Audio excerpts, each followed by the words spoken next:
right. So I'm going to welcome everybody to the Inventors and Entrepreneurs Club. Thank you for joining us. Apologize for the last minute change to online instead of in person, but I wouldn't have made it. Plenty of drifts in my driveway that I literally just finished doing just before I got in here. So again, thank you for joining us. And hope you enjoy the lineup we have today. I had the lineup on my notes here and I lost it, so you'll have to bear with me. And while I'm doing that, I can do two things at once. The Inventors and Entrepreneurs Club exists to help inventors and entrepreneurs in the region. We have a room full of valuable resources. We have these meetings to provide information and, of course, business success stories that that people can hear and take away and make connections to. At some point, we will have some introductions and see who's who. But before we do that, we're going to jump right in. And our first speaker comes from the land of the most snow. Nobody, she's got you all beat, I guarantee it, because I used to live there. And it'll be Friday or Saturday before she's actually dug out. Right, Molly? Well, I got to get in the car and go to Brainerd tomorrow. Yeah, you're not going to make it. Better change that to online. Well, I'm just going to hook up the team of sled dogs and we'll leave tonight. There you go. John Bear Grease was just a couple weeks ago. Right. You could have jumped right on the sled. Yeah. I'll borrow some dogs. Yeah. Yeah. Yeah. So, but Molly Solberg lives in Duluth, just across the river from where I grew up.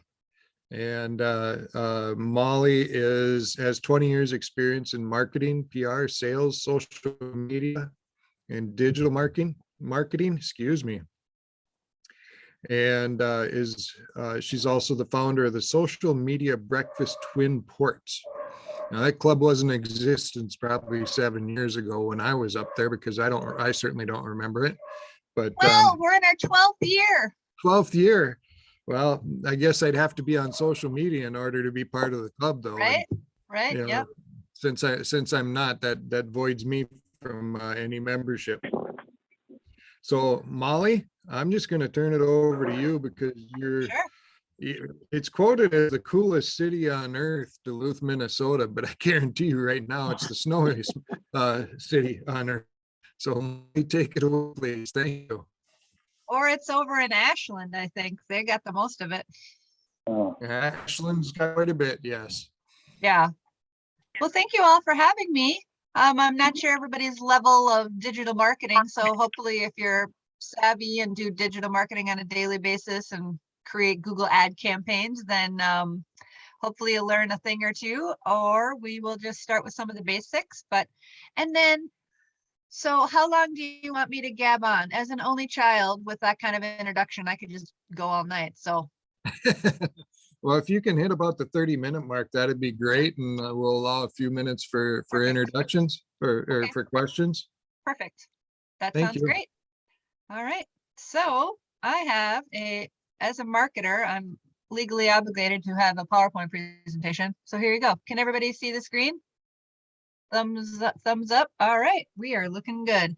So when I talk to a lot of my clients who are entrepreneurs and just starting out, and working with the lovely Sandy Boyd, we talk about setting some goal, because if I'm here to talk about digital marketing means online marketing, and that's pretty much what so much of marketing is, because even if you're doing a press release or a radio spot, you have to have a spot to send people to. So that is, the majority of what marketing is these days. So I have my clients start out by figuring out what their goals are.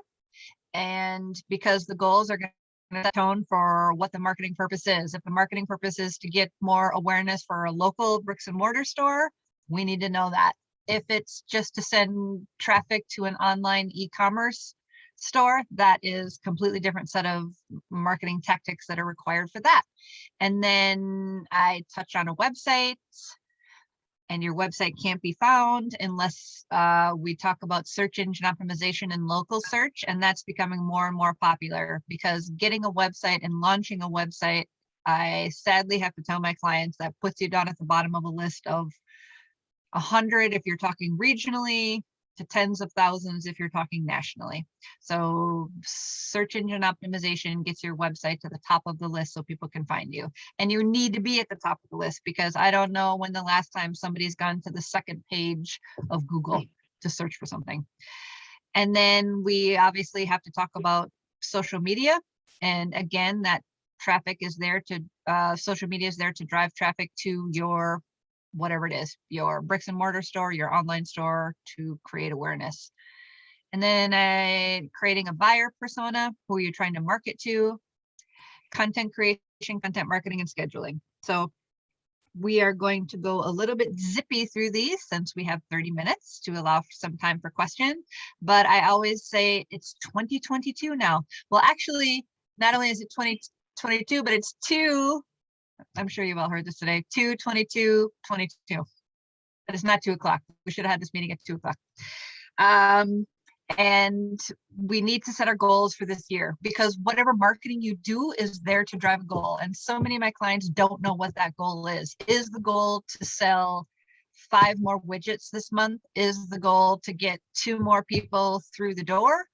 Is the goal to get enough to hire a part-time employee or a full-time employee, or get enough to be able to update your website? Whatever that is, the marketing has to be there for a reason, and the reason is to reach that goal.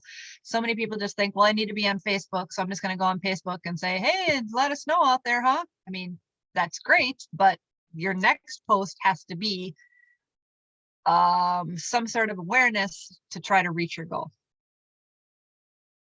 And the goals must be SMART: specific, measurable, attainable, relevant, and timely. Don't say, like, my goal, if I meet with a client and they're like, my goal is to make $1 million this year, and this year I made 10,000. I'm like, well, that's not an attainable goal. And then, when is the last time you have had your logo updated?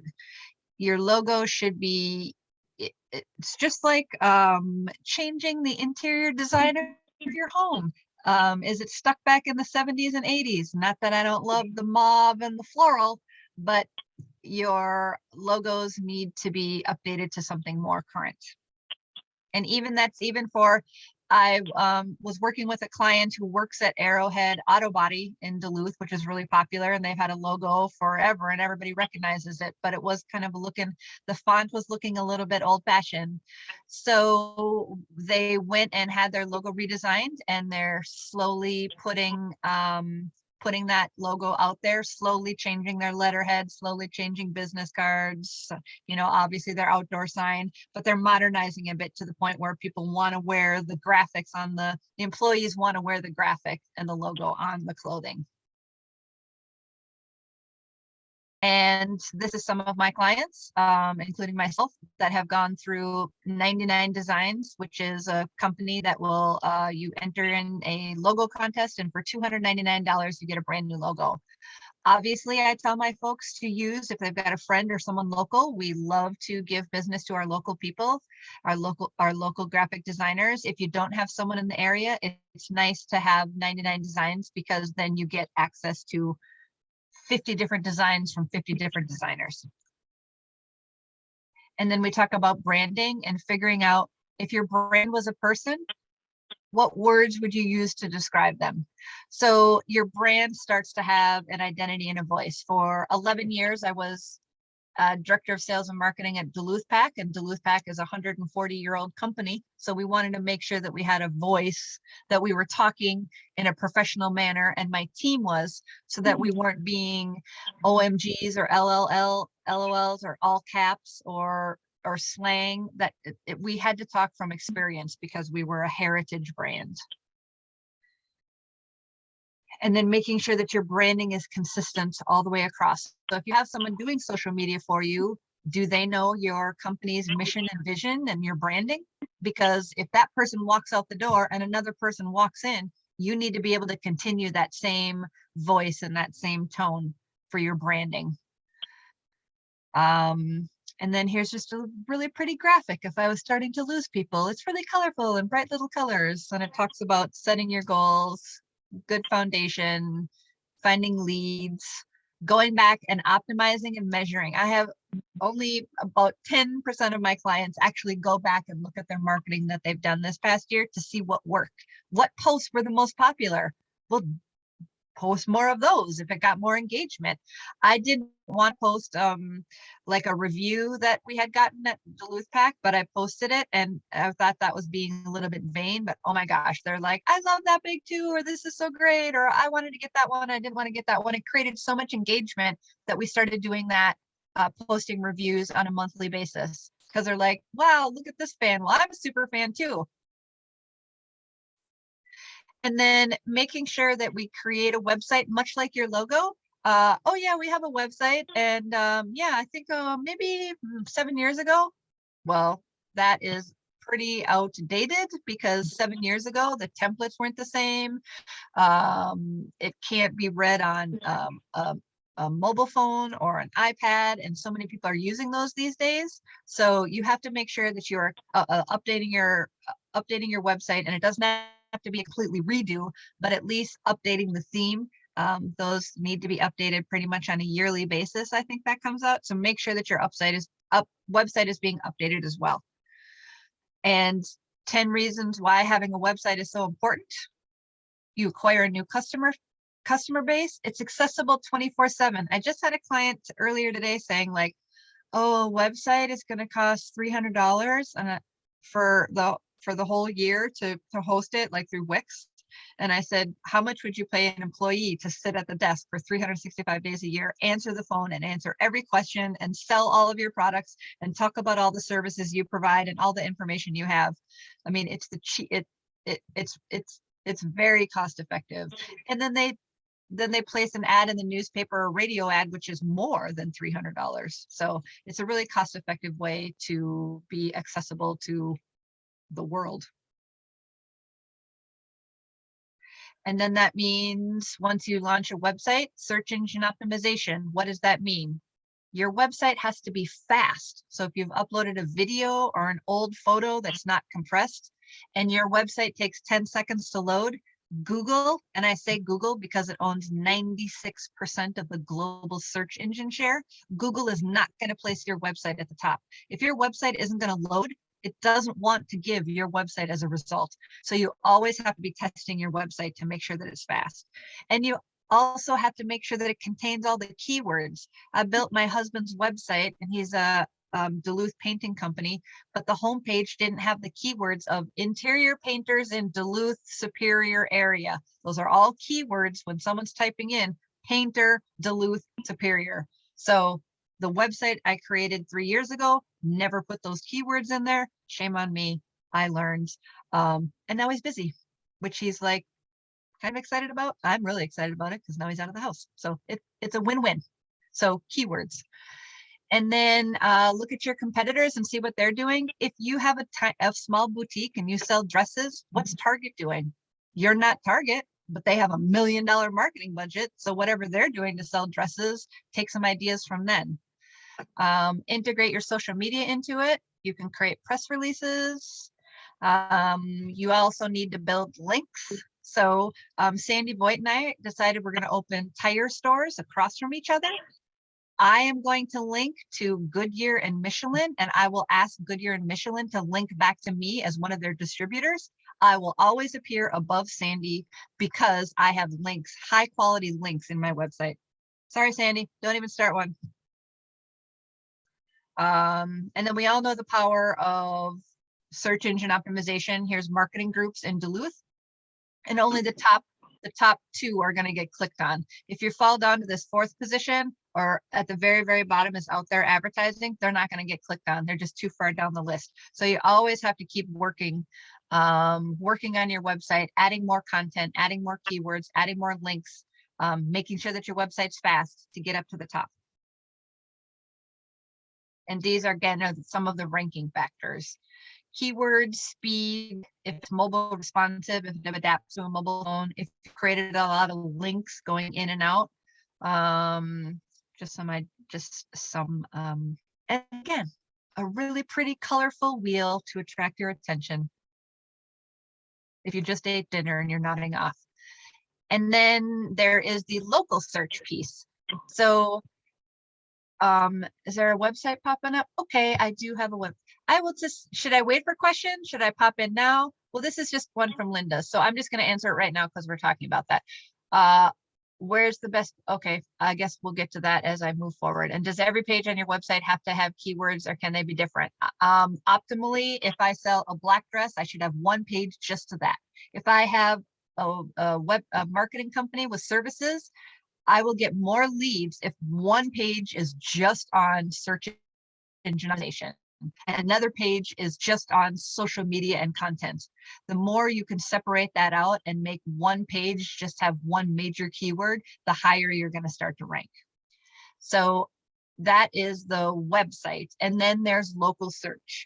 I think today, just before I came up here, I was, my husband is chasing the powder and going snowboarding tomorrow, and he's making him, this is such a Midwest thing. I'm making him pick up pasties since he's going to be in northern Michigan. So I went to my phone, went to Google pasties near Ontonagon, got the thing, hit the share button, shared it to his text message. Now it's in his phone, and tomorrow night I'm going to be eating pasties. So the power of local search and Google business. Google wants you to claim your profile. So all you need to go is go to Google and enter in Google My Business and make sure that your business listing is there. It probably is, but make sure that you claim it and make sure that you then claim it and then upload your own photos and your own links. This is your search engine result page. So first you get ads, then you get the map, and then you get the listings, and then you get the website. So, oh, look at that, marketing in Duluth. Oh, look who appears number one. Let's just stay on this slide for a little bit. Oh, look at those, great reviews. Okay, all right, moving on. So, and then is your website. So if you can make it into the top, they only show, if you're looking for pizza places near you, they're only going to show you 3 pizza places. They're only going to show you 3 restaurants. They're only going to show you 3 plumbers. So you want to make sure that you break into those top 3. So you can do that by going to Google My Business, claiming your business, adding photos, and getting reviews. Reviews here are extremely important. It used to be like getting reviews on Facebook, but that's not important anymore. Now it's getting reviews on Google Business and on Yelp, because as annoying as Yelp is, sorry Yelp if you're listening, this is being recorded, but it's not for nefarious reasons, Jordan said. So never mind Yelp. Yelp, you have to pay for a lot of their services, but at least go on there and make sure that your information is correct, because iPhones and Safari often uses Yelp. So if you have a physical location, I don't have a physical location, so Google Business is fine. I deliver goods and services. So Google Business is fine with that, but that's the only one. If you don't have a location, still claim your Google Business listing. But here is some little interesting data that if you can see this, if you're the #1 result, you get clicked on 17% of the time. If you're the #2 result, pizza place, you get clicked on 12% of the time. And if you're in the 3rd spot here, like Nancy Hoffman, her pizza place is #3. Sorry, Nancy. So she's only going to get clicked on 2.9% of the time. So start adding more topics to your pizza, Nancy, and start posting more photos, because you need to get up to the top. And then comes the website, and the first website to appear, Molly's Pizza, will get clicked on 27% of the time. So if you've got a great website and great local listing, then you own, the 2 of them combined, you own 45% of the clicks. Oh my gosh, this is just so exciting. We could just talk about this all night, but I don't have that much time. Okay. So again, go to google.com/business. and claim your business. And you can add and change your business hours. So I could have marked that I was closed today. I can add all my services. I can add products. So you can buy that little black dress that I make. You can buy it and sell it right here. So all of your information. So make sure that you claim your listing, add photos, and get reviews, and answer your reviews. So that is local search.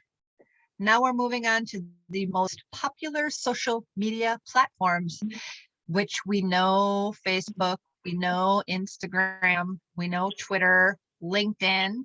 And then this little thing here got us through the pandemic, at least in this household, which is TikTok. A lot of time on TikTok. My husband found every hunting and fishing TikTok video and people falling down. That got him through the pandemic. And then Snapchat, which allows me to instantly communicate with my college student who otherwise I would not be able to reach him at all. No phone, no email, yeah, no text messages, nothing. Snapchat, you're in. But really think about who your clients are. You know, Facebook and Instagram are tied together. Facebook owns Instagram, so that's an easy platform to do it. Twitter is more if you're a news agency or a restaurant that has daily specials. And then LinkedIn is a really great way to reach out a B2B.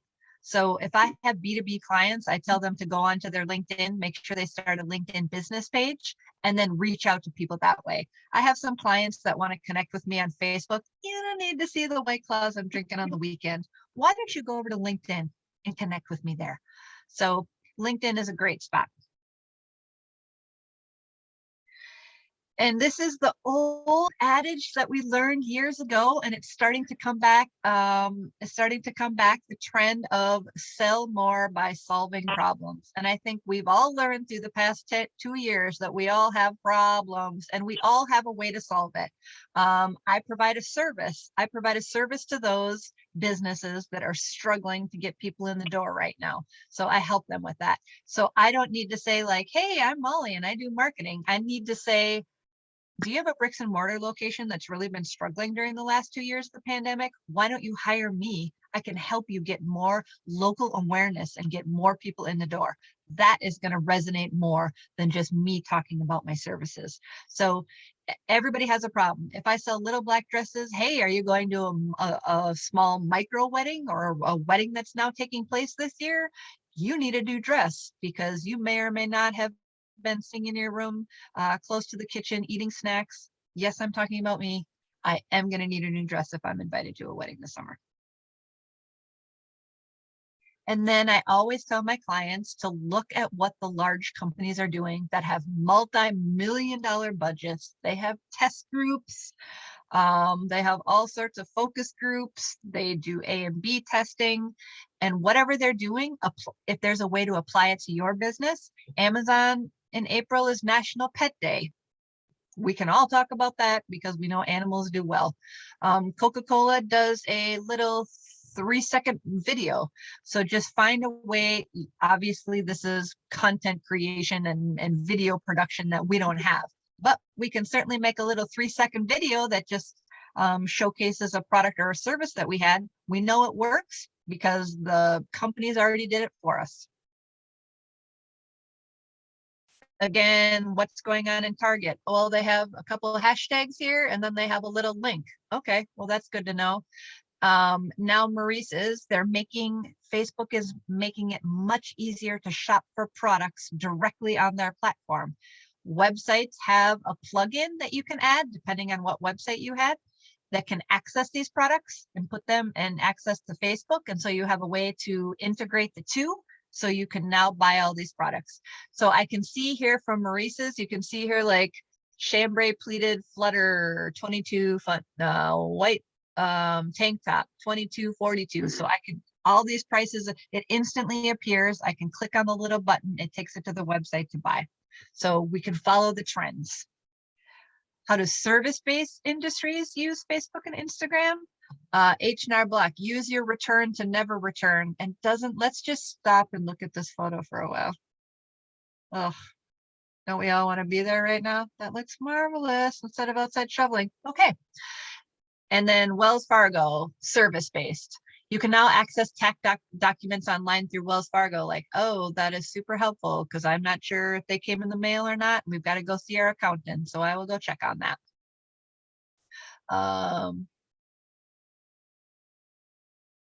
So what is she saying? I didn't like or understand several commercials. Is that the trend? Oh, that could be a whole topic in itself. Is yeah.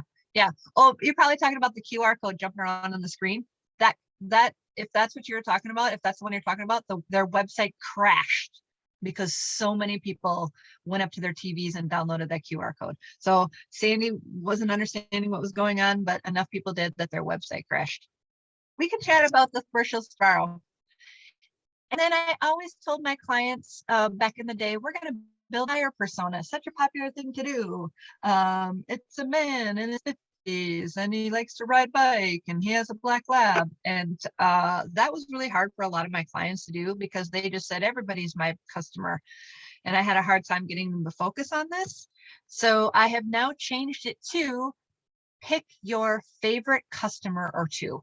We all have that customer that we love, that pays us on time, that refers us to all their friends and family, that shows up, that keeps buying from us year after year, that keeps using our services. So if that person is Joan, let's find a way to get more Joans. Let's not build a fake person. Let's get our top customer and talk directly to that customer so we can get more Joans. If I had 10 Joans, I would be good to go. So think about who is Joan? What is she like? What associations does she belong to? I did this at Duluth Pack and it was hunting season. And I knew my husband's from South Dakota. I knew he'd be going pheasant hunting. So I reached out to a lot of the Ducks Unlimited and the Ruffed Grouse Society and asked if I could donate a pack and put the catalogs on all their chairs. We got so much business because I reached people through associations that they belong to. So if my friend, my best customer, Joan, also loves to bake cupcakes, maybe I integrate some of that content into social media and I say, hey, what's everybody doing on a snow day? Is anybody have a great cupcake recipe? Joan chimes in, Joan's friends chime in, they learn about my business and then they start walking through the door or they visit my website. So that's what I mean. Just figure out what Joan, where she is in life. Is she just starting a family? Is she an empty nester? And just talk to those people and what they're going through and what issues they might have to get more of those customers. So we're not building any more fake personas. Yay. We're just talking to our friends. And when we're on social media posting, we're making sure that we're using that brand voice. We know that we're talking to Joan. And what problem are we solving? So answer these 3 questions and post away on your favorite social media platform. And then I always tell my content clients to come up with some different categories. So for me, the topics are, I talk about new marketing trends. So it's not my content. I go out and research the best new trends or figuring out what's going on in the industry. I'll read the article. If it's relevant, I'll post it. That's one of my categories, being a resource for people. My second category is events that I'm speaking at. I posted this event on LinkedIn and it got like 500 views, people. So sharing events and bringing awareness. So that's another thing that I do. And then my third thing is occasionally I'll highlight a client that I have, highlight a success story. So then I just rotate or I share their content. So if I just rotate between those topics and then also talk about things that are relevant, like Sandy brought up the Super Bowl ads. As a marketer, I will talk about, what did you think about these ads? What did you like? So I'll talk about things going on in the industry right now as far as marketing. And then, okay, I've done that. Now I'm going to talk about an event. I'm speaking in Ely next week. So then I'm post that event. Then I'm going to read an industry article. So just keep rotating between the topics and then rotating between, if it's tax season for you, talk about that. If it's summer vacation, are tourists coming your way? What should you be talking about then? Is it holiday season? What are you offering for the holiday season? Is it fall? What do people need to do in the fall that are relevant to you and your business? So keep a list of these topics and keep rotating between those topics. And then I have this little content calendar, which is helpful. It's helpful to write down all of the holidays and all of the major events that are relevant to your business. And I know when I was at Duluth Pack, I was conscious of Mother's Day, obviously, forgot about Father's Day because I was thinking about graduation gifts, and Father's Day ended up being an early Sunday. So we didn't have time by the time I advertised to make a product and ship it to California. So I didn't want to forget that piece of it. Then I learned high school graduations are June, but college graduation, my son is graduating April 30th from Michigan Tech. So that's early. So if I sell a product for graduation people, college, then I need to do that in May. And then I need to do high school in June. And then it's summer vacation, fall, Thanksgiving, first of the year, New Year's, new goals, all that stuff. So then you just don't have to reinvent the wheel every year. You just write down all of the holidays, all the major events, write down what worked and what didn't work, what you talked about. If you had a Valentine's Day special that did really well, write it down so that you'll know to do it again. Plan for that in January so that you're ready to go in the February Valentine's Day special. And then people say, I don't have time. I don't have time. No time. Nobody has time. Nobody has time for this. I said, okay, I want you to give me, while you're sitting on the couch at home, 15 minutes every other Sunday. And I want you to go to your Facebook business page. And I want you to hit this publishing tools kit. This is my home page for business. I hit the publishing tools.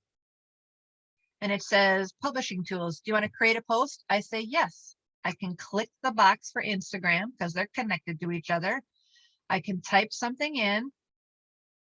And then instead of hitting the publish button, I hit this little, if you can see it here, it's a little white triangle. And I hit that.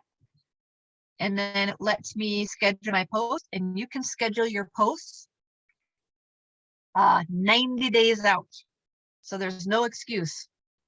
So go to your homepage, hit the publishing tools, write a post, schedule it for next week, go back in, write another post, schedule it for the week after that, and the week after that, and you're done. No excuses. And then email marketing is the one thing that my clients always forget about, is email marketing. And they're like, oh, email marketing is so 10 years ago. Have you looked at your inboxes lately? They're full of emails, and they're full of emails by Target and Kohl's. And I'm just reading through JCPenney's. I'm just reading through the list of HETV. I get, and I don't unsubscribe from a lot of them because sometimes I'll need, it's the white sale and I need some new sheets or some new towels or whatever. So we know that email is effective. I also know that email is effective because I go into people's websites and look at their traffic, and they have huge spikes in traffic when they send an email out. So don't forget about email marketing. It is an extremely powerful tool because there's 3.9 billion email users now. But by 2024, there's going to be 4.5 billion. So it's not going away. So invoke curiosity, be benefit driven, have some urgency, and then look at the emails that you're getting that resonate with you and copy some of those ideas into your emails. How do you get email marketing to go to the inbox and not the other? One of the ways that you can do that is it all depends on your email list. If you have a really large email list, some of my clients with smaller email lists send the email to themselves through like their Gmail account, but then they blind copy all of their followers. So then it goes into the inbox. Otherwise, another way to get around that is to have a domain-based email. So rather than being molly@gmail.com, if I have an email address that is Molly, which I do, which is molly@mollysolberg.com. mollysolberg.com is my domain. And so then you have an email with the domain name in it, then it goes to then it doesn't go into the promotions folder. But when I'm on my iPhone looking at my email, it doesn't separate out into folders. I see it all. So it's a long question and a short question answered quickly. But yeah, that's a great question. And then the popularity of social media and marketing now is that collaboration. I know in the Lincoln Park Craft District of Duluth, that's been a real success story. Frost River couldn't afford a billboard. Bent Paddle Brewing could not afford a billboard, and neither could the Duluth Grill. So the three of them got together and each paid for a billboard, or they each paid for one billboard, and the three businesses together could afford that billboard in front of Lincoln Park, the three of them together. So that synergy really helps. There's a new Lincoln Park. All the businesses are great there. They have a really strong business group that meets monthly, and almost every business on that block goes to these. It's packed, and they talk about what's going on or if they have any events. And they're really great about if somebody posts an event, the flower shop will share it, and the print company will share it, and the restaurant will share it, and the clothing store will share it, and the recyclable market and the coffee shop. So they all share each other's content. So if you can get a group of non-competitive businesses together to cross promote, now all of a sudden one boutique is talking about an event that they have going on, and it's seen by their 300 people. It's shared by 5 other businesses. Now it's all of a sudden seen by 3,000-4,000 people. And then spending 50% of your time marketing to get a visitor to a customer. That should be half of your time. And the other half that people forget about is getting a customer up to your brand evangelist so that they keep coming back, because those are your best customers, the warm customers you already have. So make sure you're keeping those people happy, but also spending time getting a visitor to a customer. So, and I run which is a little known fact about me, but I run my fantasy football league. So I am legally allowed to have this football slide in there because didn't have a great year, made a run for it, but next year's my year. And I did it, I think, in 30 minutes. There you go. Marketing your business, everything you need to know, spoken very quickly, but with really colorful slides. So I hope you learned something. And now we will take some questions. Does that work for Constant Contact? I think so. Yeah. If Constant Contact, if you come in, you have to put a from email. So I think if you go in there and put your from email, that has a domain name in there, that should help you. Yeah. All right. So Molly, you talked about updating your logo and keeping it fresh, keeping it new. And my thoughts immediately went to places like McDonald's and the Golden Arches. And so how do you update a really old business that is really recognizable by their logo? What do you do to update it? And I think that we have seen that change in the evolution of the buildings itself and a little bit of how they've changed their signage around. There's a builder up here in Duluth that's responsible for remodeling. I think they've done 10 McDonald's in the region right here, going all the way over to Michigan. And it's a really modernistic building now. So the signage is changing for that.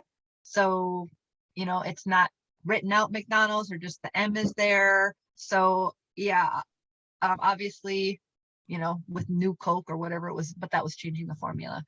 So, but even like Arrowhead Auto Body, I mean, everybody knew them, TV commercials, radio commercials, cars, stuff everywhere. And they just made it a little bit more modern. So the font wasn't so old. McDonald's is just an M that's kind of changed a little bit, but if you could just kind of modernize it a little bit by maybe just updating the font, or yeah, I mean, if it's a large, right, I mean, McDonald's, it might be a tough time, but yeah. And Arrowhead Auto Body, you're never going to recognize their logo. You're going to remember the jingle. Right, I know. Yeah. Everybody knows it. It's already memorized. Yeah. If you haven't heard Arrowhead Auto Body jingle, you have to go listen to it. So I believe you can probably YouTube that or Google There's that. 500,000 ways to have an accident, but there's only one place that can make it right again. Yep. It is a very catchy jingle, It's a very and catchy jingle. my Yeah. my daughters caught on to it, and every time it came on that we were in the car. Anyhow, It's great. Yeah. the And then, the other okay, thing go. that you talked about was marketing through email. Now I understand when you go to Kohl's and Target and JC Penney's and you put your email address in, that boom, they have you. But what about smaller companies? What about companies that aren't asking for your email by an email list, and now you mass shoot out a whole bunch of emails? In the days of spam, phishing, etc., I know at East Central Energy, our IT department, they throw one out there for you and try to catch you to make you a better person, so you're not getting caught phishing or spam or going to those undesirable links, and especially with ransomware now. So how do you overcome that in marketing? You said Nancy's number 3 on the list for clicking for pizza. She wants to get to number 1. She sends out a bunch of emails. I mean, I realize there's people that are going to click on her link. However, they probably shouldn't. Well, and yeah, and I don't do marketing for the unethical companies that are trying to do that. I'm trying to help Nancy sell pizza by sending an email to her customers that have agreed to sign up for an email to get coupons. She gets the email. She needs to get the email for offering something. So then she sends once a month, not every day, she sends Nancy's Pizza. They get something in their inbox. They're going to click on it because they know Nancy and they know they signed up for it and it's a coupon. So now all of a sudden she's got a customer walking through the door using that coupon that would not have come down normally. Mhm. So yeah, so I'm just talking about individual small businesses using their email list because social media, you only reach 5% of your followers, but in email, open rate is somewhere between 20 and 40%. But with ransomware, if somebody hijacks Nancy's email list through ransomware and sends that out, I mean, that's how that filters out. So I mean, I'll just be honest. I would not, didn't matter if I knew Nancy and knew her pizza chain and that I got something from her once a month. I'd read it, but I would never click on any of the links just because of ransomware. And I'm saying this just because it happened to me not long ago through East Central, where a company that I was working with actually got hijacked. An email came to me and that I was actually kind of expecting. And turns out it was a hijack situation. They hijacked and stole all their identities. So just Was a it a word of smaller caution on that. company? Yeah. And that's why I tell my clients to use like a Constant Contact or a MailChimp that has IT department of whatever to protect those emails that go out. That's their whole business and their livelihood. So I haven't heard any issues from that. I have heard issues of people like with, Facebook or something, their personal stuff getting hijacked. Yeah. And then I do see that Linda had a comment about my website only being 3 pages and asking if it was a strategy. And Linda, I like to tell my clients to do as I say and not as I do. Linda, I'm very busy. I don't do a lot of marketing right now, but thank you for pointing that out to everybody in the meeting. So I appreciate it. But my website does need a refresh, so thank you. And then we've heard a lot about capturing cell phone numbers for marketing. Is that still a good idea? And is it going to be a hot market? I mean, that is obviously a great tool for. I mean, I love Quick Trips because they don't come. when they come across, they don't ping and make a noise, which is great. But then I can look and see that they're offering a car wash special, which everybody's going to need shortly because their cars are going to be all dirty. So I appreciate that one. Restaurants, it works really well. I've just been sitting in Tavern on the Hill here in town, and if I download the app, I get a free appetizer, and then they can send me stuff. So I think if you're a restaurant, that's something to think about. Yeah. Yep. Mhm. Yeah, and I saw it a lot with like the county and the state of Minnesota with COVID, and this is where you get tested. This is how you can get a test. So I saw that being used, and it's super helpful. It's expensive, so I have a brewery that's thinking about adopting that texting program. They are a brewery, so it's an effective tool for them. So we're just doing some research on what's the best one. But yeah, yep. And I'm doing the Tall Ships event is coming to Two Harbors, August 4th through the 7th. So I will be doing some texting through that program too of everybody, but only of the people that bought tickets, to let them know like this parking lot is open, this parking lot is open, you know, to divert traffic, or this food stand is open now. So just using the texting program in that way. But that was a great question. So with COVID, have more companies turned to you for marketing? Has your business increased because of it? Yes, because of the CARES Act funding that was given out to the local small business development centers. And I have seen a rise in clients that have needed help. I have been busy, which has been hard when other clients haven't been busy, which is makes me want to help these businesses as much as I can to make sure that their doors stay open. And I have seen an increase also in BIPOC businesses, which might not have had an opportunity to get any assistance or grants available. So that has been extremely rewarding as well. Great. And I don't have to travel. Although my car is getting pretty, I just got a new car, so I get to drive it tomorrow. Yeah, great question. Good questions. Looking at the chat, I think you've answered most that are in there. Does anybody else have a question for Molly?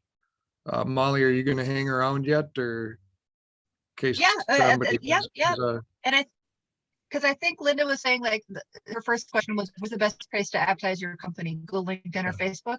And it completely depends on what your company is. If you're B2B, you're going to need to be on Google and LinkedIn, but maybe not necessarily Facebook. People aren't going to buy a big machine part on Facebook. So it just depends on what your business is and what you're selling. Mhm. But I'm happy to stick around. I'm sorry, I missed that one. It scrolled up too high. Oh yeah. Yep. I caught it, but Yeah. yep. And then How how does a does business connect with you? that would be, it depends which region you're in. Maybe Sandy can answer that. The North Central. I don't know if that region covers the North Central Small Business Development Center based out of the Central Lakes College. I'm not sure how far that extends. Actually, it covers, Nancy is part of the North Central Small Business Development Center also. And so, yeah, it really depends on where you're located and how we get you connected to the right resource for that. Or you could just reach out to me directly at molly@mollysolberg.com. And I can see what I can do for you. I'm happy to help you out. And I'm just going to take this opportunity for a little plug. Sure. On March 23rd, that the Chisago County HRA EDA, we're going to be celebrating SPDC Day. And so we're going to be talking about a lot of the programs that SPDC offers. And now that we have Molly providing services for the Region 7E or the GPS area, Molly will be there as well, maybe virtually, but she'll be there and presenting. So please come to the open house from 10 to 3 and just meet with all your SPDC and others. We have Jordan coming and Dan and a few other business resource folks. Well, she just bought a new car, Nancy. She doesn't have to be there virtually. She needs to try out that new car. Yeah, we'd love to have her there in person. Yeah. Well, Molly, thank you and appreciate it, You were correct. It was about 30 minutes. I didn't put the stopwatch to you, but you did absolutely fly through those slides. But it was very interesting I did. and, Yeah. learned a lot. Learned a lot in that quick time. So you'd make a good auctioneer, by the way. I know, right? I just had to get it all in. It was so exciting that I had 30 minutes. So sorry about that. I should have told you all to strap in because you're about to get marketing whiplash. That's all right. That's all right. Well, thank you, Molly. And Yes. let's get rolling here, or keep rolling here. Ed, I lost your camera. There you are. So Ed has a introduction in the flyer. He also sent me an introduction. And Ed, I'm not going to do any of that. I'm just not, because Mark, I can't begin to tell you how intelligent you look with those glasses. I've never seen these glasses on, so. But what I am going to tell everybody is I've known Ed for many years now, better than 17 years, I believe. And Ed is currently the board chair at Polk Burnett Electric Cooperative in Wisconsin. And I vividly remember the first time I met Ed. We were sitting next to each other and talking just kind of casually. And I asked Ed what he does, for a living outside of being a board member. And he said, well, I build doors. And that was it. And I'm thinking to myself, what a business. He builds doors. Whoopee. And over the years, as we've talked more and I've learned more about his business, folks, Ed builds doors. I mean, really, really nice doors. He is a craftsman. His doors are beautiful. Molly, I mentioned being an auctioneer. I live auction once a year for a fundraiser, and Ed has brought some items to those fundraisers using leftover wood from these doors, and they are beautiful. So that's why I asked Ed here today, because he builds doors, folks. And I believe we're going to see some of these doors at some point. And what started out as a hobby after he sold a business that he started is now a very lucrative business and a very interesting one. Not to mention that not only does he build doors, but he's got some patents on some of these doors.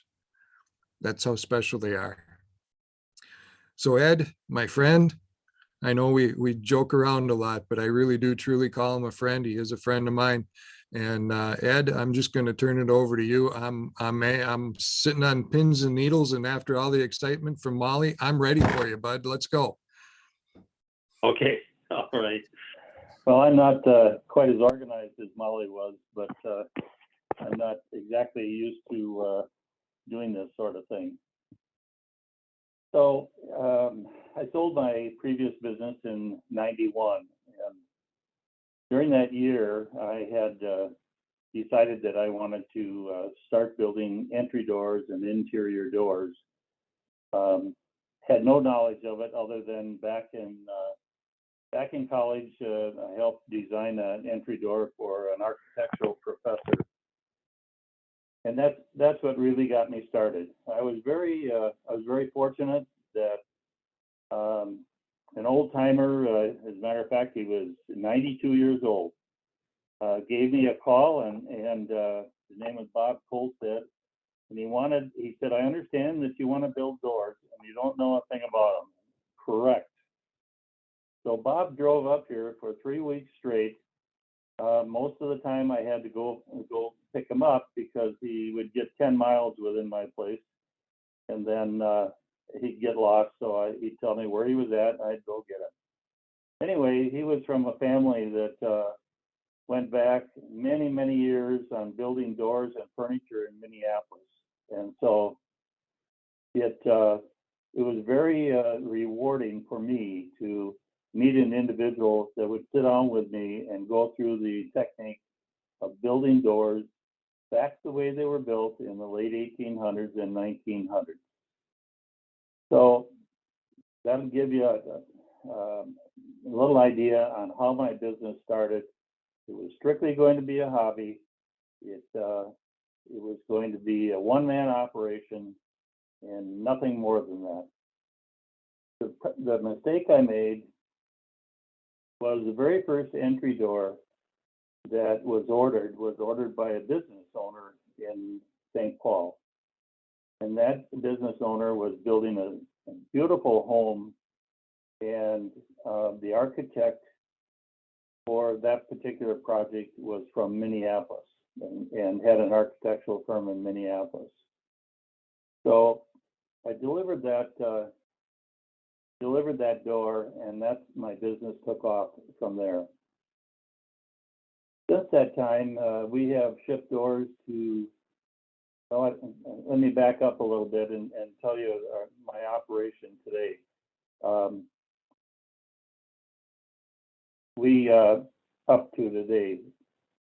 I started with a very small shop and small equipment. Gradually moved into another building that we remodeled, bought more equipment, built onto that building, build that with equipment, build onto that building again, build that building with the equipment, and then built the third building. So now we have 6 full-time employees. That's as large as we're going to get. We don't plan on getting any larger at that point. Our business is at our home. We're out in the middle of the country. We actually are between dead center between Amory, Wisconsin, Osceola, and St. Croix Falls. So we're right out in the rural area. We've shipped doors now to 26 states, Montana, California, Oregon, Aspen, Colorado, Denver, mainly to Iowa, Minnesota. Minnesota is our biggest customer area. Northern Minnesota, Duluth, Milwaukee, Chicago, Madison. That'll give you a little idea. And over into Michigan and down into central Illinois also. We don't sell to retailers like lumberyards or anybody that sells retail. We do get calls periodically where they reference a customer to us, and we welcome that. But we deal directly with designers, builders, architects, and homeowners. About 50% of our business goes directly to homeowners, either on replacement doors for their existing home or into their new homes that they're in the process of building. We're one of the few left building truly custom doors in the United States. And by that, I mean, you can, Molly was talking about Googling, you can Google custom doors and you'll find all kinds of builders of custom doors. Then you go to their page and you'll see that their custom doors, you pick from 7 varieties of this and 15 varieties of this and so on down the line. Our doors are built according to the architect's design, or the designers or the homeowners come up with designs of their own. And so very, very seldom do we ever build 2 doors alike. They are all truly, truly different. So let's see. Our doors are unique. And I'm going to mainly talk about our entry doors. That's what I focus the most on. We designed a door originally, my original design entry door was 2 1/4 inches thick. Not your standard 1 3/4 inches, but 2 1/4. And we went with 3-point hardware, which I'm sure that most of you are aware of what 3-point hardware is, a 3-point latching system on an entry door. After doing that for about, well, up until 2010, or 2008, excuse me, we won an award as a top custom woodworking shop in the United States, and we were featured on Modern Woodworking magazine. Because we won that award, I was sent to Germany for 3 weeks, all expenses paid. I had a great time. The beer was terrible. I have to tell you that. The beer was just absolutely terrible. They had to force me to drink some of it, but I did. I managed to do that. So anyway, while I was over there, I learned a lot about door manufacturing, probably more than I had the previous 15 years. In Germany, their homes are built, they call them a passive home. It's an energy-free home, and it's a home that is very carefully built for energy conservation. For example, with a small solar panel, the homes actually produce more energy than they consume. So you basically have an energy-free home when the home is done. I looked at the doors. I got very excited about the doors. They were 2 3/4 inches thick. They were rebated. They were insulated. Most of them were double gasketed. They used a very special hinge, concealed hinge, and spending 3 weeks over there, and actually a week with a couple of contractors, and then the other week and a half or so with machinery manufacturers. I don't think I slept on the 12-hour flight all the way home. I was so excited. I could hardly get home to get on the drawing board and develop our own door. So that takes us to our new entry door that we have been building since the latter part of 2008. It's a very unique energy efficient door. Our door is rated at a 0.17 U value, which is extremely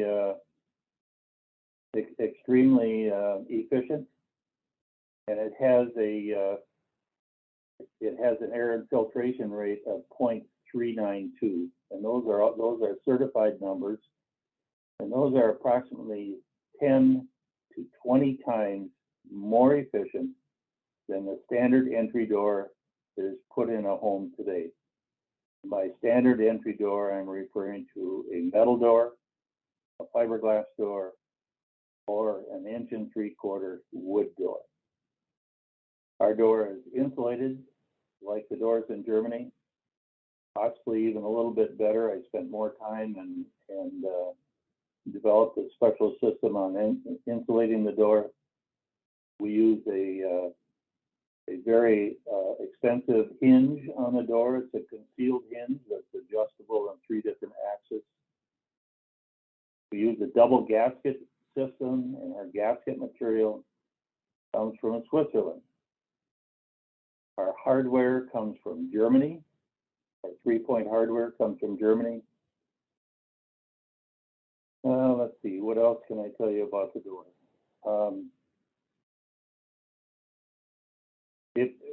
Mark, is there a possibility of bringing some of the doors up on the screen?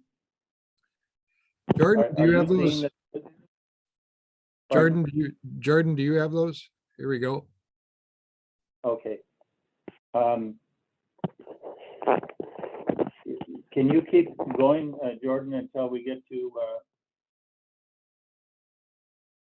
keep sliding them? I'd like to point out something and where our first preliminary patent is.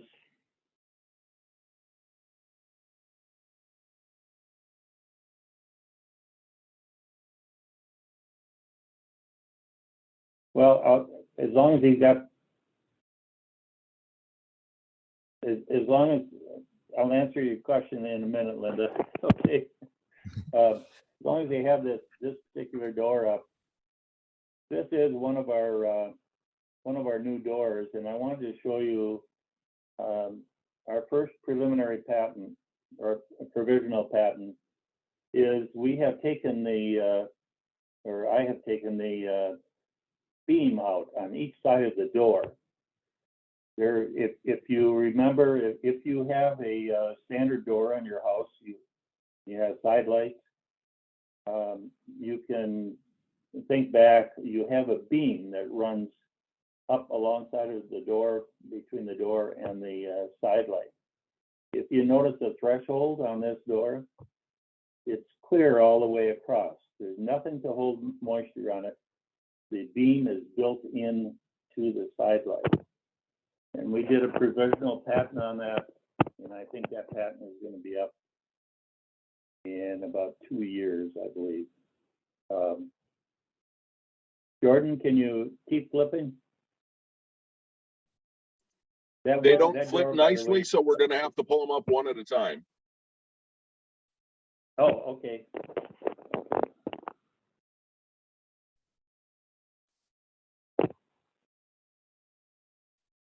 That door, by the way, was a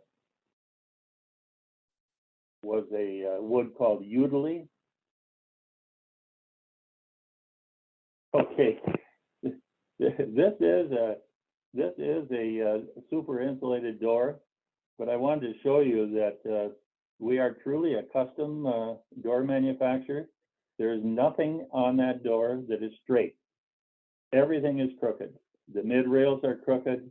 The panels are all crooked. Bev and Steve didn't want anything straight on that door. It was very, very difficult to build. But that'll give you a little idea on how custom some of the doors can possibly get. That door is rustic hickory. We'll see if he can pull up another one here.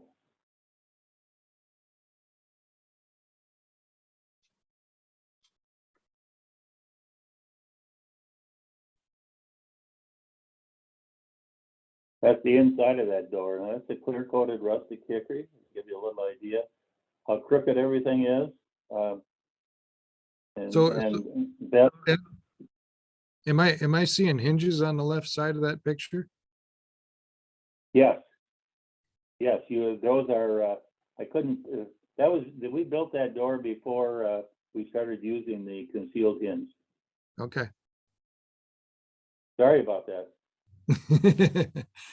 No, And I didn't take a picture of the concealed hinge. I should have.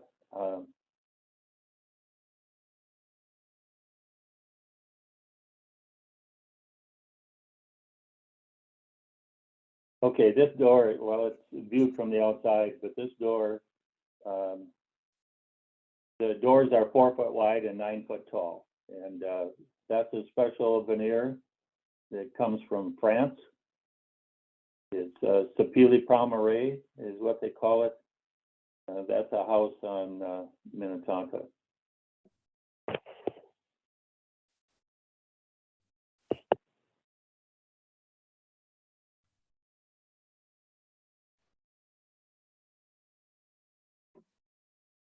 So just some other information about our doors. We actually do the design of about 60% of the doors that we do the design. Those doors are 11 feet tall. and I don't see any hinges. So these have the German hinges. These have the German hinges also, yes. That's a wood called Udley. It's in the Sequel family. It's from East Africa. It's very durable. We import that out of North Carolina. We use about a semi-load of that a year. We're the only ones in the Midwest that handle that particular wood. And I got onto that wood when I was over in Germany. They no longer use mahogany over there. They use Udley. Actually, Udley is in the longleaf family, which is the mahogany family, but it's off. It's not real close to the like Honduras mahogany. So he'll bring up one here that I want to talk to sooner or later. You're doing good, Jordan. Well, that happens to be a knotty alder. I'm sure most of you have heard about knotty alder. The knotty alder has kind of slacked off a little bit.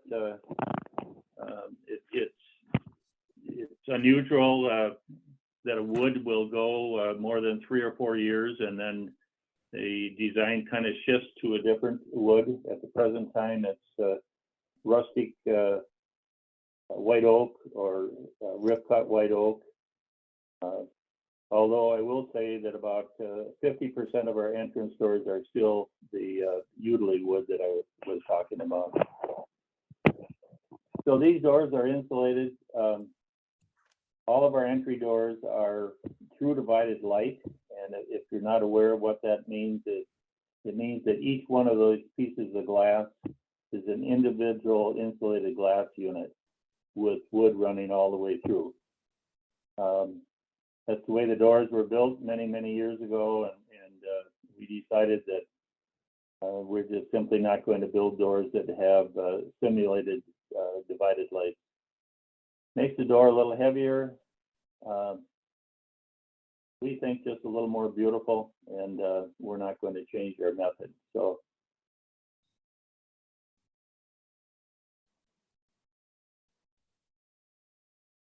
Got to be the next picture.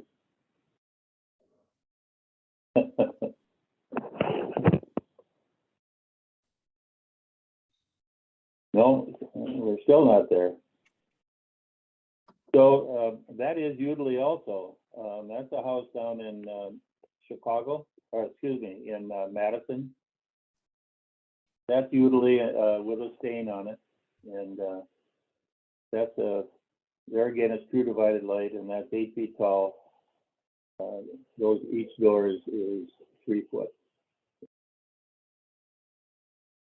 We'll see what he comes up with next.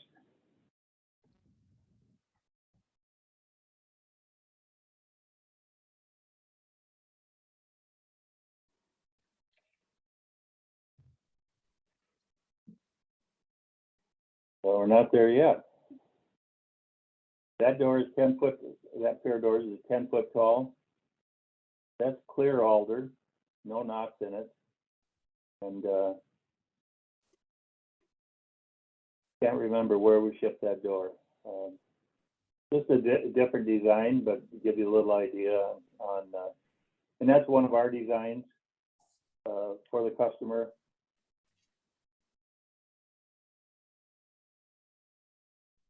It's got to be this one.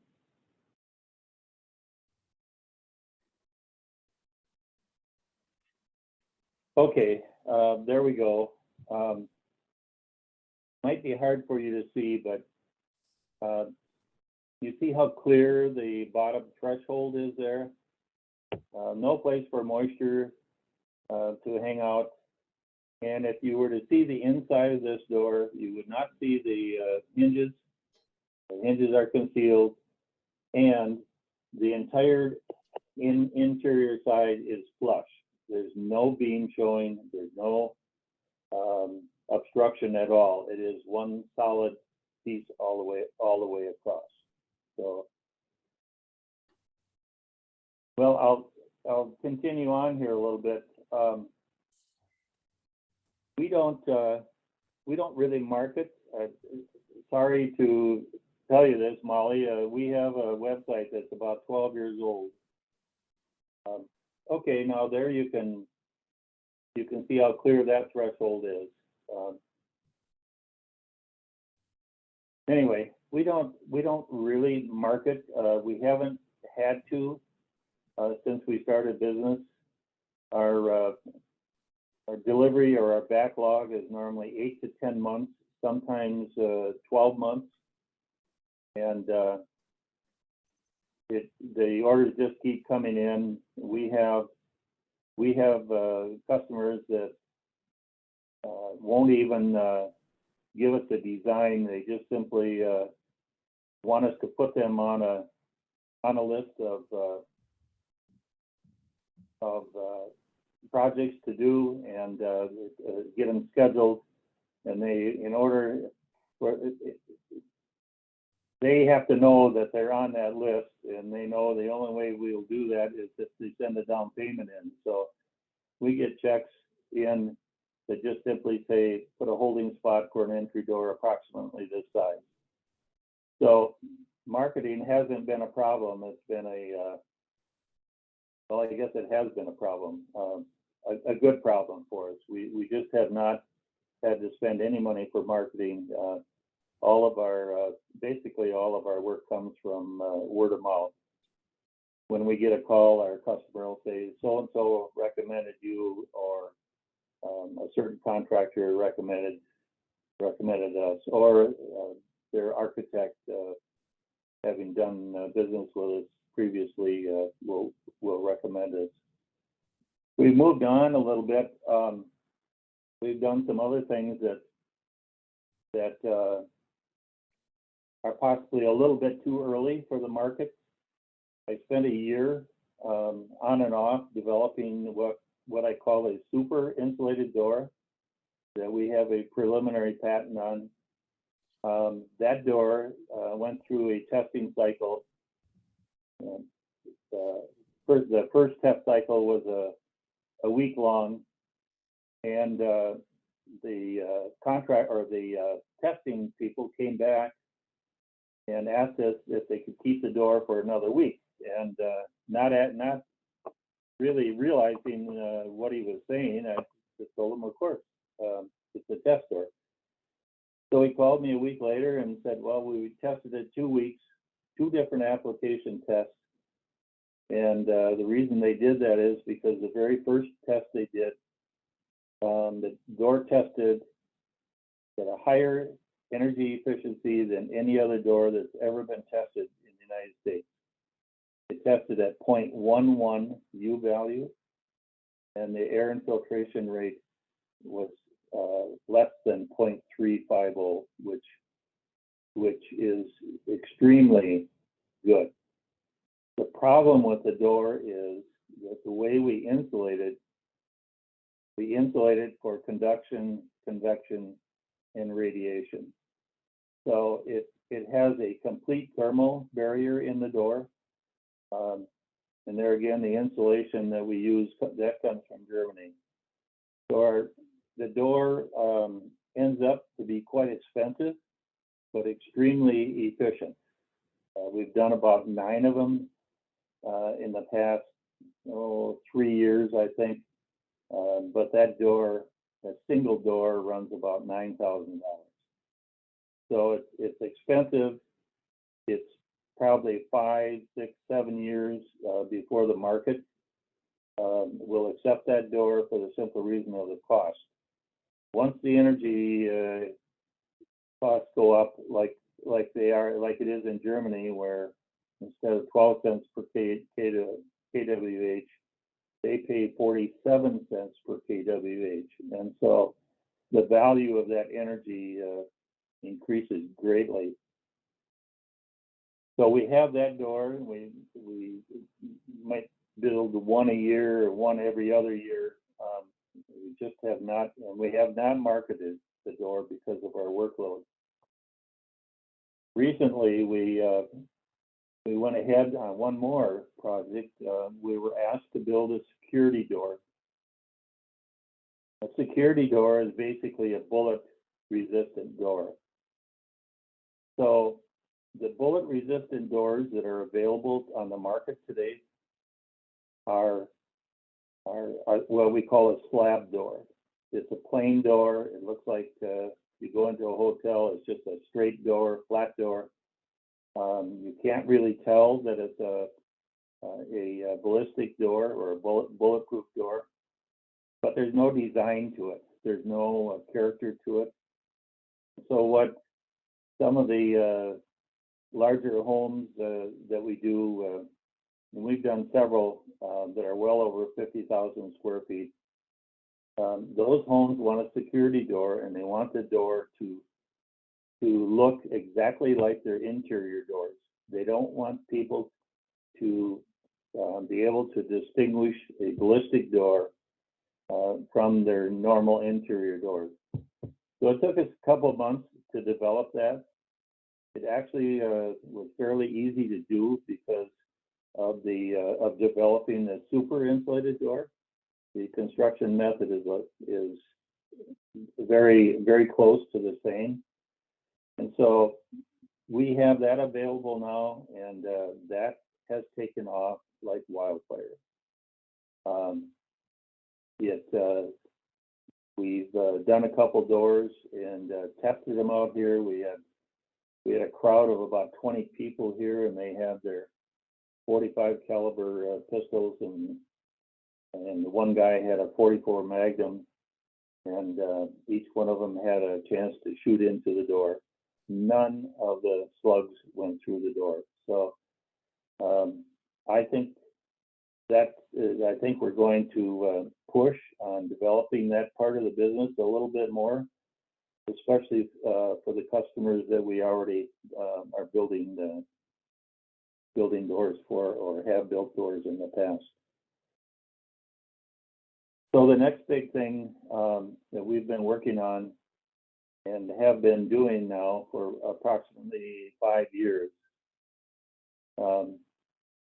Like I said, I'll back up a little bit. All of our entry doors leave here with a 3-point locking mechanism. And if you're not familiar with that, it's a locking position about a foot down from the top of the door, and then your standard latch in the center of the door, and then on about a foot up from the bottom, you'll have another latching unit.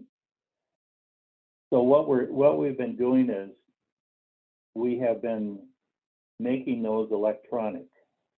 So when a person walks up to their front door, they have either a keypad, and they punch in the code, and the door, it will unlatch for 3 seconds to push the door open, walk in. When the door shuts, it is automatically locked. Handle on the outside of the door does not function. It does not move. When you're on the inside, if you wish to go out, you just simply pull the handle down and walk out. When the door shuts, it immediately locks. It's in the locking position. You can also do that Wi-Fi or on your iPhone or with your iPad, or in any method that relates to that. So that has gone over extremely well, and we have gotten to the point now where about 50% of our entrances are going out electronic. It's extremely safe. You don't have to worry about locking the door, and they work very well. And that locking mechanism, by the way, that also comes from Germany, from a company that we've been buying from for several years. So I guess with that, Mark, I don't know what else I can say. I'm probably older than all of you put together, but I still enjoy building the doors, designing the doors, and being involved. I'm not building doors every day. I do the finishing on them now, so I get to slough off a little bit more. I think you deserve it, Ed, after all the years of building doors. You know, and I know your son's in the operation there. I think it's time the kids started picking up the slack. Well, I'm going to send, Jordan, are you still there? He's still there. Hang on a minute. I just sent you a email, Jordan. Can you get an email? Yeah, give me a minute here. Well, Yeah. while he's working on that, Ed, you know, Linda had a question of, you know, about your market. You know, did that change when you went to all the patterns of the German design? And if it did change, what did your price point change by? Okay, well, yes, it did change. A single, our standard entry door now, and by standard, I mean the standard size, 3.0 and 80-inch tall, like the majority of the people have, runs about $6,000. If you get into a lot of curved wood that we have to bend and laminate, it might run a little bit more. An 8-foot door with a couple side lights, and most of our 8-foot doors, the door itself is 3.5 foot wide, 8 foot tall, couple side lights. You're talking about 14, 15,000, sometimes a little bit more. We do a lot of doors in the $12,000 range. So it and so the price did go up a couple $1,000, but if you look at the cost of a home today, front door makes a statement when people walk up to the house, and it shows the quality of the house. It just feels different. I wish you could work one of our doors and see it close up when it shuts. It's hard to explain, but architects call our doors 100-year doors. So, Well, that might explain it. Ed, if you really want to have one that everybody can see, you can install one at my house and I'll invite everybody over to try it. I've heard that before. So what are we looking at here, Ed? This new picture? Well, this is my weekend. I spend the weekend doing things like you mentioned right at the very beginning, building those heritage boxes. Mm-hmm. This is a dining table, and it's a little bit hard to see. It's 6 foot in diameter.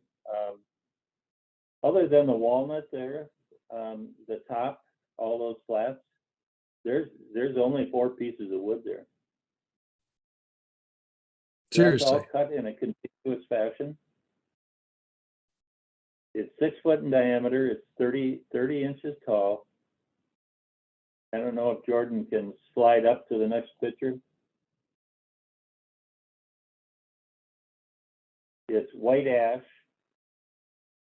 and the dark wood is walnut, the walnut burl.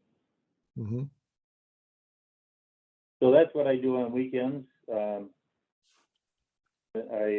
build furniture.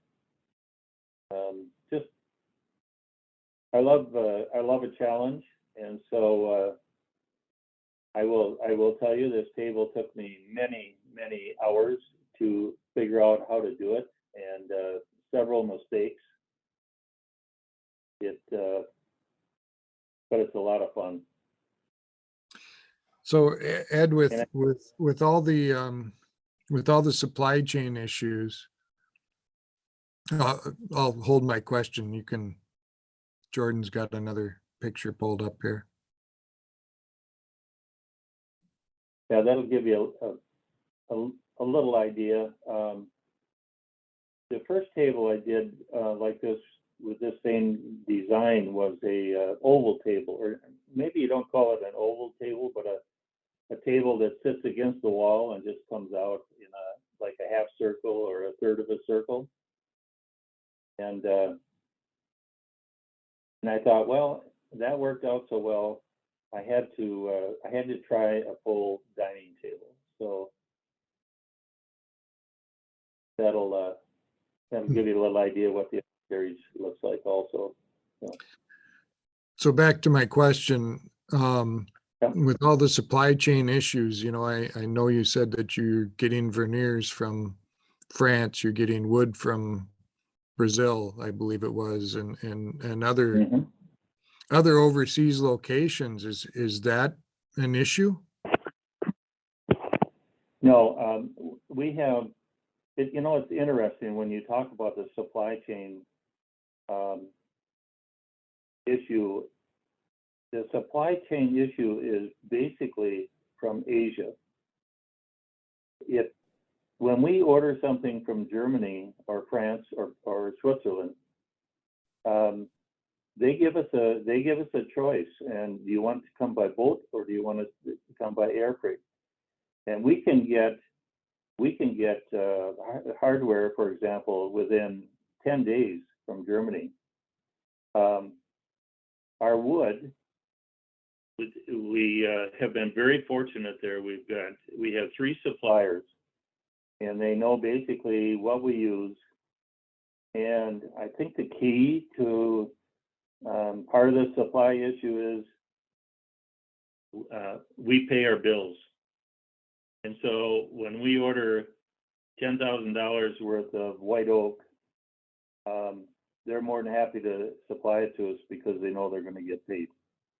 And when you're in a small business, that's what takes most small businesses down, is when they are not paying their bills, they're not paying their suppliers, and it puts them out of business. They're spending their money in other places than the most important part of their business, and that is the material that they work with. So it has worked out very well for us. We have a building that probably has somewhere around 35,000 to 40,000 feet of lumber in approximately 35 different types of wood. So we're well stocked.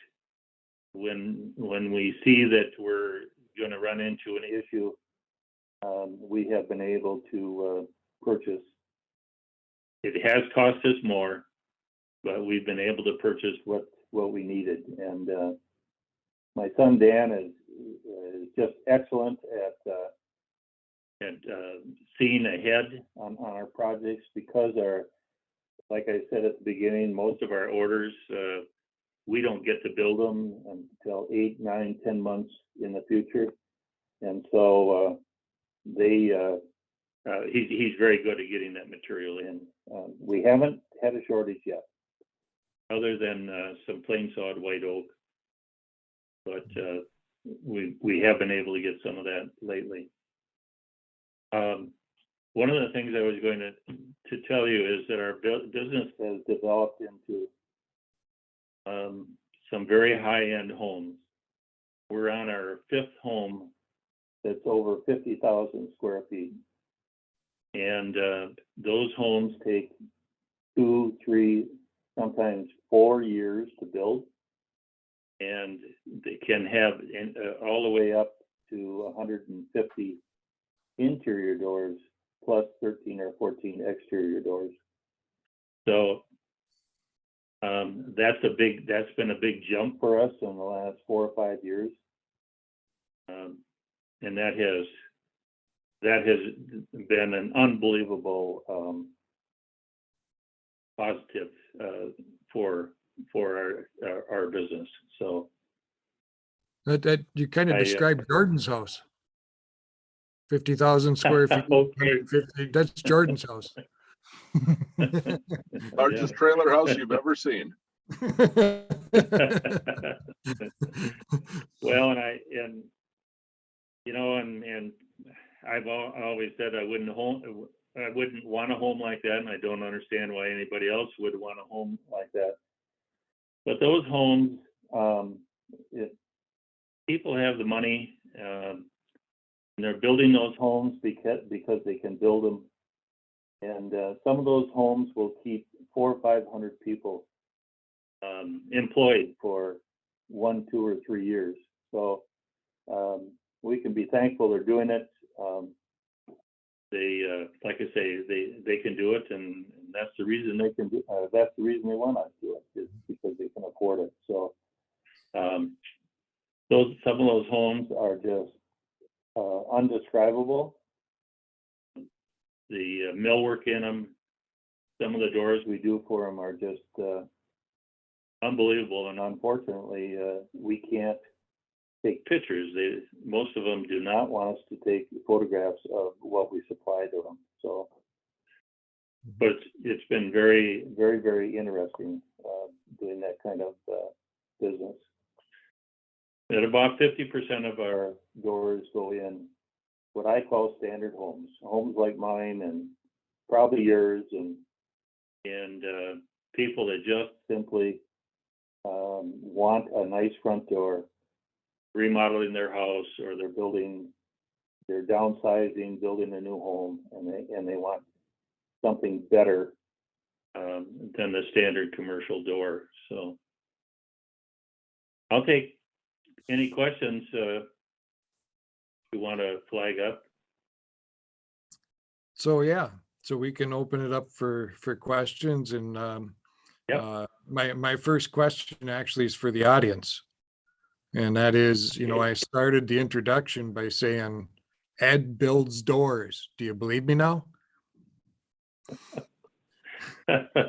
I think he builds ceilings too, that whatever is above you, it's absolutely gorgeous. That's a naughty alder panel ceiling, and yeah, I keep forgetting about that. We have a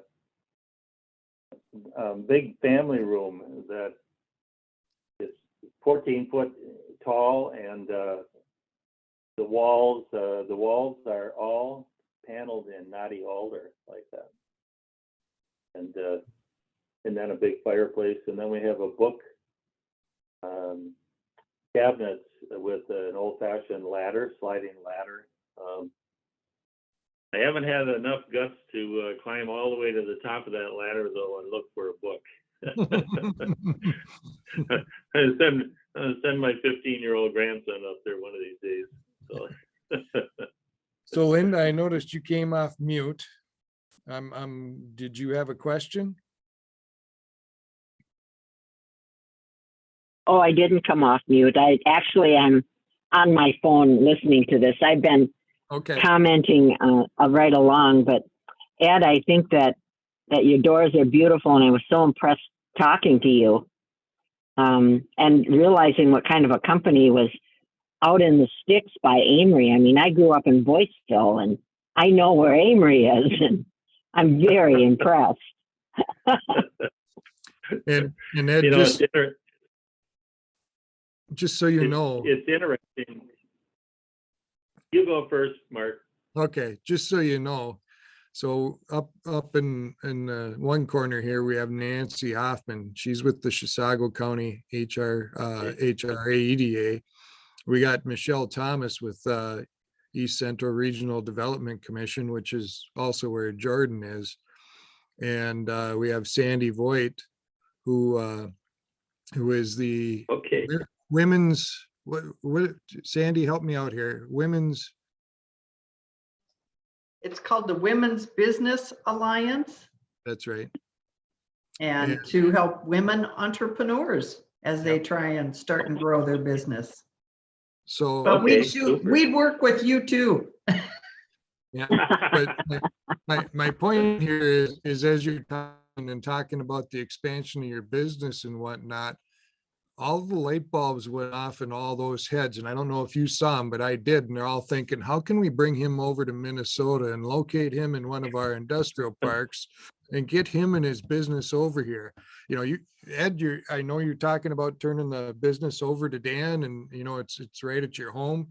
You know, maybe Dan needs to relocate. I'll talk to him about it. If we got a Yeah. deal for you, Ed. I've heard that from a couple locations not very far from me, but you know, we grew our business here. I'm sure that there's going to be a point where the business is going to move away from here, but it's been a little bit too convenient at times, because when I started the business, it was basically 7 days a week, 20 hours a day, and trying to keep up with all the orders. Because my son never came in with me until '99. He came in, and so and then we've added the employees ever since. But so it was 8 or 9 years when I worked alone, and finally I just simply couldn't take anymore. I'm one of these guys that, a small business owner, that I learned in a hurry when I had my electrical contracting business.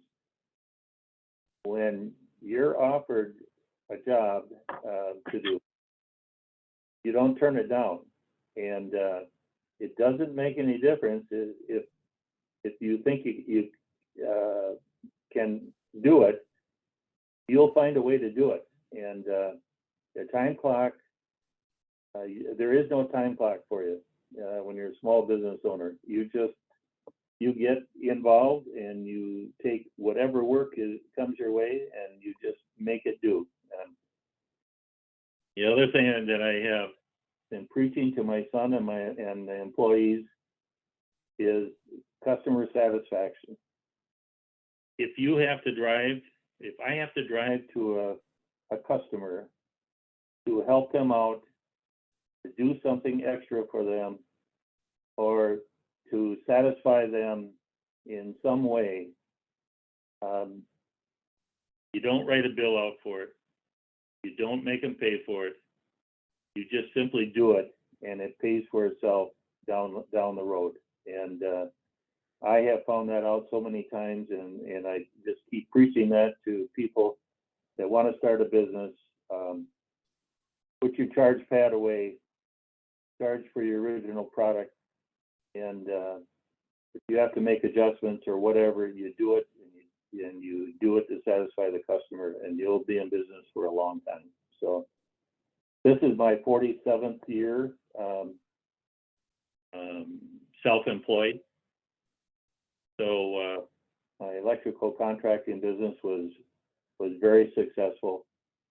The reason I sold it, I let it get a little bit too big, and it just occupied 20 hours a day, 7 days a week, and too many employees, too many jobs. It just got, I don't know what you call it, overbearing. And so when I sold out, I wasn't going to let that happen again. But sorry about that. It happened. So. Well, Ed, I really thank you for being here tonight. Thank you for sharing your story, and above all, thank you for sharing the pictures of your doors. I know I've seen many over the years. You know, anytime I've run into Ed at meetings, he's usually pretty proud to show me the latest one that went out, and rightfully so. Like I said, all the years ago that I first met him, and you know, well, what do you do? Well, I'm indoors. That's kind of where he left it. Like he wasn't going to tell me anymore about, you know. So I mean, you know, just years later, learning and seeing his doors and learning about his his design concepts and the patents that he has. And being in the electric business, where we have preached energy conservation, I know the U numbers may not mean much to you folks, but to me, I understand those and the infiltration. And if you go to, when you go to lock your door tonight, put your hand on your door, on the inside of your door. It's going to be cold. And that's partially due to the value and how it's built. I've not had the privilege of using one of Ed's doors or seeing it, but I'll bet you dollars to donuts. If I put my hand on one of Ed's doors tonight, it may be cool, but it won't be cold. It'll be room temperature. Yeah. So yeah. So Ed, thank you. Jordan, what do you think? I got about 13 minutes to the top of the hour. I kind of did some introductions of the people that are here. Do we want to run through everybody just for posterity sake, or do we want to call it a night?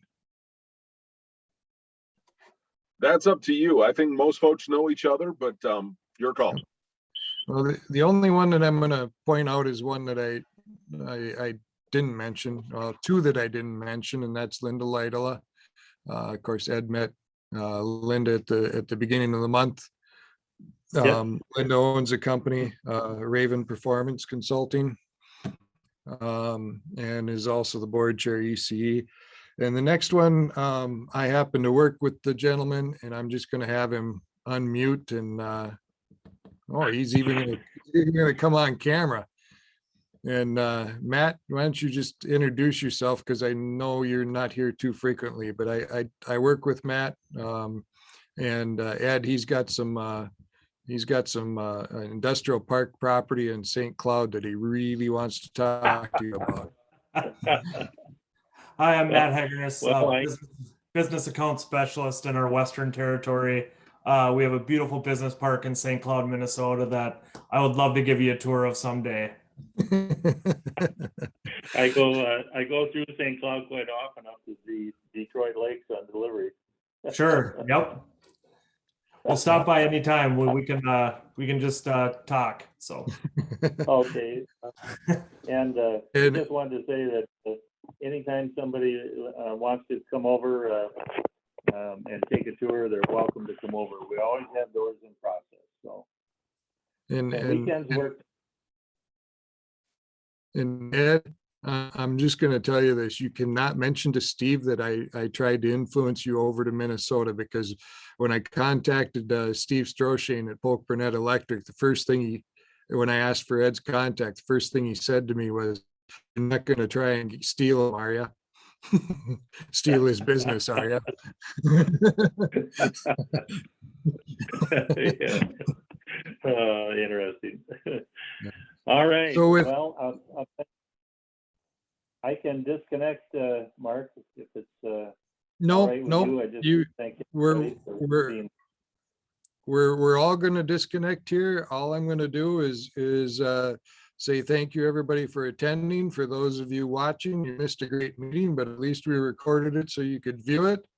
And Molly's no longer on the line, but I know a few of you have heard me mention this. The old on-air news person in Duluth, Dennis Anderson, always parted with good night, everybody, and be kind.